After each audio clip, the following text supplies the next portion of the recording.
নমস্কার বন্ধুরা। আজকের বিষয় আমরা কিভাবে সংসারের চিন্তা থেকে মুক্ত হব। তার আগে আপনাদের প্রত্যেককে আমার চ্যানেলে স্বাগত। আপনারা ভালো থাকবেন, সুস্থ থাকবেন। আর আজকের যে বিষয় সেটা হচ্ছে সংসারের চিন্তা থেকে আমরা কী করে মুক্ত হব। সংসারের চিন্তা কখন আমাদের পুরোপুরি গ্রাস করে, যখন সংসারের মধ্যে আমরা যত না থাকি, সংসার আমাদের মধ্যে বেশি থাকতে শুরু করে, তখন কিন্তু সংসারের চিন্তা আমাদেরকে পুরোপুরি গ্রাস করে। সংসারের কিসে ভালো হবে, কিসে মন্দ, কিসের উন্নতি হবে, আরও যে সবাই সংসারে আছে তাদের কী করে উন্নতি হবে বা তাদের কিসে ভালো, এই যে সব কিছু নিয়ে আমরা চিন্তা করি, সংসারের চিন্তা, এই চিন্তা কী করে আমাদেরকে পুরোপুরি গ্রাস করে। তখন কিন্তু আর অন্য ভালো কিছু আমাদের দ্বারা হয় না, শুধু সংসারের চিন্তাতেই আমরা কী করি, ডুবে যাই।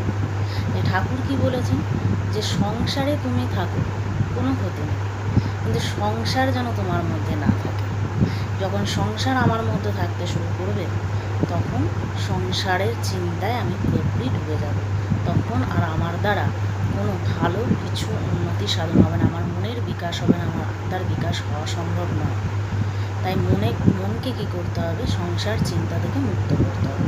মনকে সংসার চিন্তা থেকে মুক্ত করার একটাই উপায়, আপনাকে কি করতে হবে, ঈশ্বর চিন্তায় নিজেকে ডোবাতে হবে। ঈশ্বরের চিন্তা করতে হবে, ঈশ্বরের ভাবনায় নিজেকে নিয়োজিত করতে হবে। ঈশ্বরের নাম করবেন, ঈশ্বরের গুণগান করবেন, দেখবেন তখন সংসারের চিন্তা অনেকটাই আপনার মধ্যে থেকে চলে গেছে। সংসার চিন্তা যতটা কমে যাবে, ঈশ্বর চিন্তা ততটা বাড়বে, আর ঈশ্বরের চিন্তা যত বাড়বে, সংসারের চিন্তা তত কমতে থাকবে।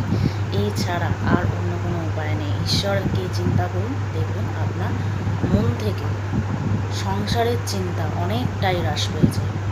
সংসারের চিন্তা মনকে গ্রাস করে, মনের বিকাশ করতে দেয় না, মনের উন্নতি ঘটাতে দেয় না।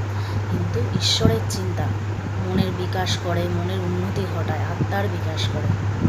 তাই জন্য বন্ধুরা, সংসার চিন্তা যতটা পারেন হ্রাস করে ঈশ্বর চিন্তা করুন, ঈশ্বরকে নিজের মধ্যে স্থায়ী স্থান দিন, যাতে ঈশ্বর আপনার মধ্যে থেকে কাজ করতে পারে। আপনাকে আর তখন চিন্তাও করতে হবে না, ভাবনাও করতে হবে না, আপনার চিন্তা ভাবনার দায়িত্ব তখন ঈশ্বরের। আজকে এই পর্যন্তই। ভালো থাকবেন বন্ধুরা, নমস্কার।